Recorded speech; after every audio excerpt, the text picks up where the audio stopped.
There's one thing about Zakir Naik that makes people really think that he knows what he's talking about, and that's when he's able to share facts randomly and very quickly from the top of his head in such a manner that makes you think, wow, he is a really intelligent man.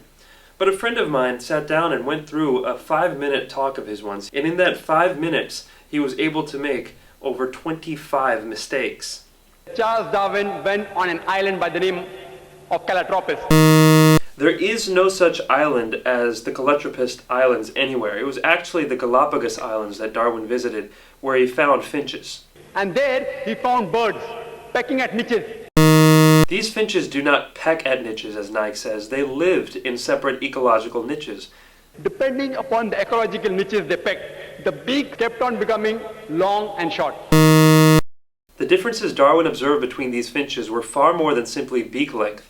They included differences in color, size, mating behavior, songs, and preferred food. This observation was made in the same species, not in different species. Darwin's observations of varying beaks were made on 14 different species of finches, not just one, as Dr. Naik claims.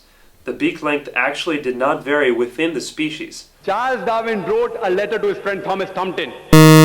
All of Darwin's published correspondence is printed and even available electronically online, and it contains no record of anyone named Thomas Thrompton. Charles Darwin himself said that there were missing links. He didn't agree with it. Darwin admitted that there were missing links, but that does not mean he disagreed with his own theory. He simply predicted where the missing links would be found. The reason is because that if you analyze the church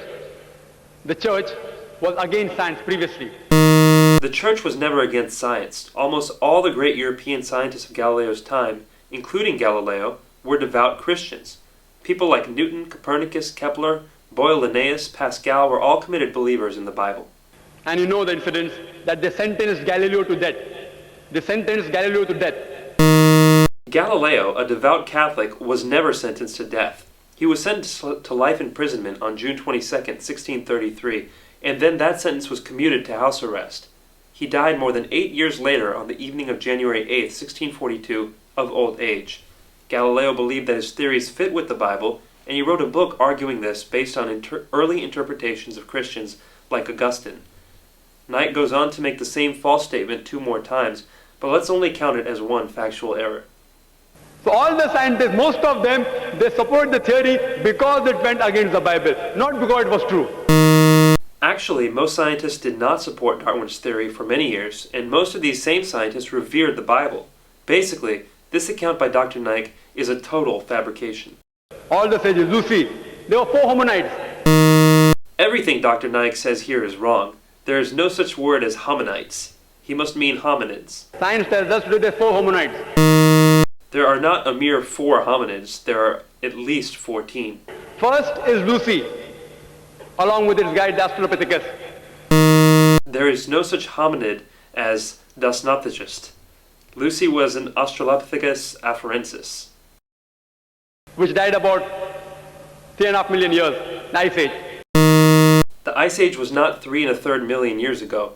It was between 1.6 million years and 10,000 years ago. Then next came the Homo sapiens, who died about 500,000 years ago. Homo sapiens did not die out 500,000 years ago.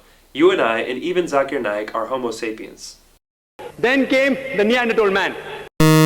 According to evolutionary theory, Neanderthal man was not on the direct line to modern man, but an Ice Age offshoot. The Neanderthal man, we died 100 to 40,000 years ago. Neanderthal man went extinct 30,000 years ago, not 100 to 40,000 years ago. Then came the 4th stage, the Cro-Magnon. Cro-Magnon man is the same thing as Homo sapiens, which Naik had mentioned as a different earlier species. There is no link at all between these stages. Actually, evolutionary biologists have found many examples of what they claim to be links between these stages.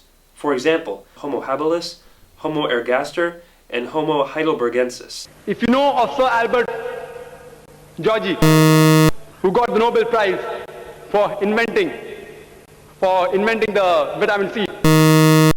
Georgi didn't invent vitamin C, he discovered it. Vitamin C is a naturally occurring substance that doesn't need to be invented. He wrote a book, The Crazy Ape and Man, against Darwin's theory. Albert said Georgi's book was not called The Crazy Ape and Man, but simply The Crazy Ape, and it was not a refutation of evolution, but a sociological commentary. If you know about Rupert Salbert, this person wrote a new theory of evolution against Darwin's theory. Who is Rupert Salbert? I can find no trace of anybody with that name. From the apes. If you know of Sir Frank Salisbury, he was a biologist. Nike quotes one unknown person after another. Who is Sir Frank Salisbury? Again, vigorous searching can find no trace of anybody with that name. But to give Nike the benefit of the doubt, this will not be counted as a factual error. If you know about Whitemeat, Sir Whitemeat. Whitemeat? Who is Sir Whitemeat? For the fourth time, no trace can be found of anybody with this name. At lower levels, an amoeba, at lower species level, amoeba can change to paramecia. There is no such thing as paramecia. Perhaps he means paramecium. But the evolutionary change of an amoeba to a paramecium is far more dramatic biologically than the relatively small biological difference between apes and humans. According to Francis Crick, who's authority in this field, he said it is unimaginable. There is no such person as Henses Crick. Nike probably means Francis Crick, the co-discoverer of DNA. Francis Crick believes fully in evolution.